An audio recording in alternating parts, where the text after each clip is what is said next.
Hello दोस्तों, क्या आपके घुटने में ACL की चोट आई है और आप इसका इलाज कराने का प्लान कर रहे हैं? यदि हाँ, तो इस वीडियो को शुरू से लेकर लास्ट तक पूरा देखिए और आपको पता चल जाएगा कि ACL के इलाज के लिए आपको क्या क्या सावधानियां रखनी होगी। हेलो दोस्तों, मेरा नाम डॉक्टर नवीन शर्मा है और मैं सीनियर कंसल्टेंट हूं अपोलो हॉस्पिटल जयपुर में और एडवांस हॉस्पिटल जयपुर में। दोस्तों, मैं पिछले 15 साल से ACL के बारे में रिसर्च कर रहा हूं और इसके दौरान मुझे 6 से 7 हज़ार ऑपरेशन का एक्सपीरियंस है। करीब 20,000 से ज़्यादा मैं पेशेंट देख चुका हूँ जिनको कि ACL लिगामेंट की प्रॉब्लम थी, या तो ग्रेड 1 था या ग्रेड 2 था या ग्रेड 3 था। तो काफ़ी सारे लोग मेरे पास ACL के इलाज के लिए आते हैं और उनके एक्सपीरियंस से उनकी जो कॉमन प्रॉब्लम्स होती है उनको देखकर मैंने कुछ वीडियोस में ये इन्फॉर्मेशन पहले भी अपने चैनल के द्वारा दी है कि आपको सर्जरी से पहले किन बातों का ध्यान रखना होता है। आज मैं दोबारा संक्षिप्त में ये बहुत ही महत्वपूर्ण जानकारी आपको देने की कोशिश करूँगा। दोस्तों, ACL लिगामेंट ऊपर की हड्डी फीमर को नीचे की हड्डी टिबिया से जोड़ता है और इस लिगामेंट के टूट जाने के बाद हमें दौड़ने, भागने, रनिंग करने में, स्पोर्ट्स खेलने में दिक्कत होती है। यदि हम ऑपरेशन ना करवाएं तो आगे जाके घुटने में आर्थराइटिस, मेनिस्कस टियर और कार्टिलेज की प्रॉब्लम हो जाती है। तो जब आप लोग अपनी MRI करा लेते हैं और आपको पता चल जाता है कि घुटने में ग्रेड 3 कंप्लीट टियर है या पार्शियल टियर है और इंस्टेबिलिटी है, तो आप ACL की सर्जरी कराने का निर्णय लेते हैं। दोस्तों, दुर्भाग्यवश कुछ लोग इसमें ये सोचते हैं कि जो हमारे सबसे करीब का डॉक्टर है वहीं हमें इलाज करा लेना चाहिए। तो दोस्तों, ये सोच सही नहीं है। ACL एक ऐसी सर्जरी है जिसके लिए कि बहुत ही स्पेशलिस्ट डॉक्टर और बहुत ही हाई क्वालिटी टीम की ज़रूरत पड़ती है। आप खुद सोचिए कि अगर कहीं पर महीने के 1 या 2 ACL होते हैं और किसी जगह महीने के 100 ACL होते हैं तो कहाँ पर एक्सपीरियंस ज़्यादा होगा। मैं आपको हमेशा सजेशन दूंगा कि सीनियर और एक्सपीरियंस डॉक्टर का चुनाव अपने को करना चाहिए। इसके लिए अगर आपको एक बार कहीं दूर भी जाना पड़ता है तो कोई चिंता की बात नहीं है, क्योंकि ACL ऐसी सर्जरी है जिसमें कि आपको बार बार तो जाना नहीं पड़ेगा, एक ही बार जाना है। इसके चक्कर में अगर आपने कहीं पास में सर्जरी करा ली और बार बार सर्जरी करानी पड़ गई तो वो ज़्यादा मुसीबत हो सकती है। तो मेरा पहला पॉइंट रहेगा कि जब भी आप सर्जरी करवा रहे हैं तो बेस्ट डॉक्टर का चुनाव करें। अगर थोड़ा दूर भी आना जाना पड़े तो उसकी टेंशन ना करें।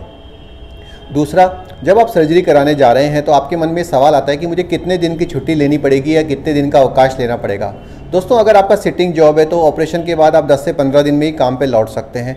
यदि आपको सीढ़ियाँ चढ़नी पड़ती है या फिर थोड़ी भागा दौड़ी करनी पड़ती है तो मेरे ख्याल से 45 दिन का टाइम आपके लिए सफिशिएंट होता है। यदि आप पुलिस में हैं, कमांडो हैं, आर्मी की ट्रेनिंग कर रहे हैं तो 40 से 45 दिन के बाद आप अपने ठीक ठाक काम पे लौट सकते हैं। उसके बाद आप लाइट ड्यूटीज़ कर सकते हैं और उसके बाद दोबारा से धीरे धीरे अपनी एक्टिविटी को बढ़ा सकते हैं। 2 महीने के बाद आप लगभग सामान्य आदमी की तरह घूमने फिरने लग जाते हैं और तीसरे महीने से आप जॉगिंग करने लग जाते हैं। तो आप अपने काम की एक्टिविटी देखिए। अगर सेडेंट्री बैंक की जॉब है, गवर्नमेंट जॉब है, टीचर्स की जॉब है तो आप मेरे ख्याल से 15 से 20 दिन या 30 दिन तक की छुट्टी ले सकते हैं। यदि थोड़ी एक्टिवली पुलिस की जॉब है, आर्मी की जॉब है तो 45 दिन की छुट्टी आपके लिए पर्याप्त रहेगी।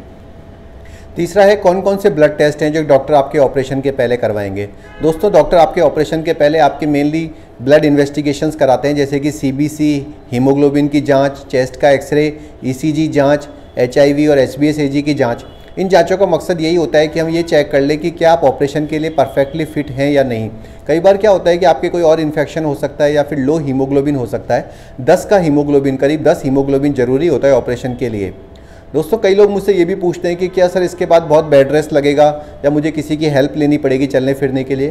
तो ऐसा बिल्कुल नहीं होता। ऑपरेशन के अगले दिन से ही आप चलना फिरना स्टार्ट कर देते हैं। आपको वॉकर यूज़ करना होता है 15-20 दिन के लिए, बाद में आप वॉकर भी छोड़ सकते हैं। तो दूसरा पॉइंट जो मेरा ये रहेगा कि अगर आप सर्जरी कराने जा रहे हैं तो ये ध्यान रखिए कि कुछ ब्लड टेस्ट और कुछ रेस्ट की आवश्यकता आपको पड़ सकती है, लेकिन बहुत ज़्यादा लंबा ब्लड जो बेड रेस्ट है वो इसमें नहीं लगता। बहुत ज़्यादा ब्लड टेस्ट भी नहीं लगते, किसी तरह का कोई ब्लड ट्रांसफ्यूजन इसमें करने की ज़रूरत नहीं पड़ती। ऑपरेशन के बाद जो तीसरा सवाल लोगों के मन में आता है वो ये कि कितनी बार मुझे डॉक्टर्स के पास जाना पड़ेगा।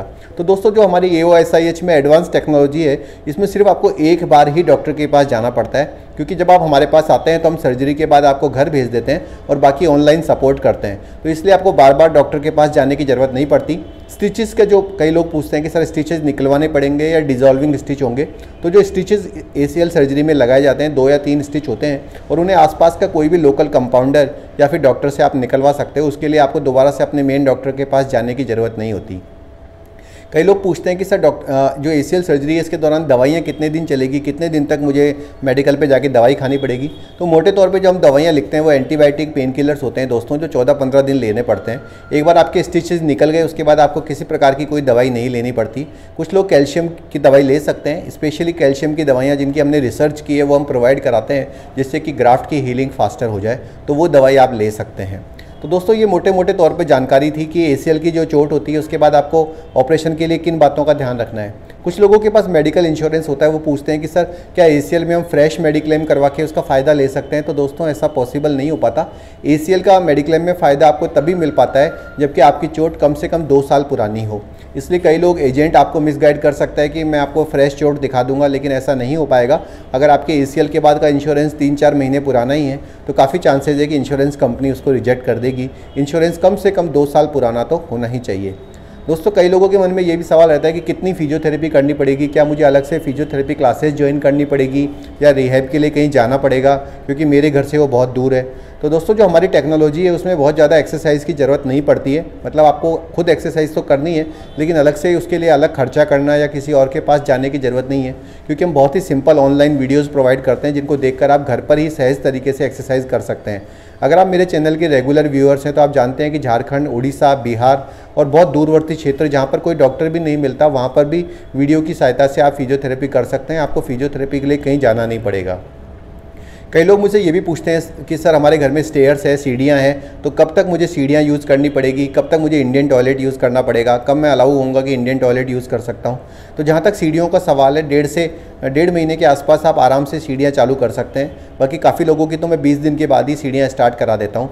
जहाँ तक इंडियन टॉयलेट का सवाल है दोस्तों, मैं थोड़ा इसके मामले में कंजर्वेटिव रहता हूँ और कोशिश करता हूँ कि मेरे पेशेंट 3 से 4 महीने उसको अवॉइड करें, क्योंकि स्क्वैट करना, लंजेस करना या आलती पालती मारना, उकड़ू बैठना, इससे ग्राफ्ट पे जोर पड़ सकता है।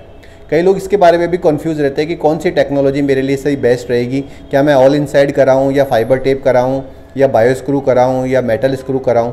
तो दोस्तों मेरे ख्याल से tried and tested bio screw endo button technology शानदार रहती है, उसके रिजल्ट्स बहुत शानदार है। बहुत सारे इंटरनेशनल प्लेयर, बहुत सारे जो कहते हैं कि पुलिस वाले, आर्मी प्लेयर, उन्होंने मेरे से सर्जरी कराई है, उसके बाद देश का नाम रोशन किया है। तो मुझे तो बायो स्क्रू एंडो बटन पे 100% विश्वास है।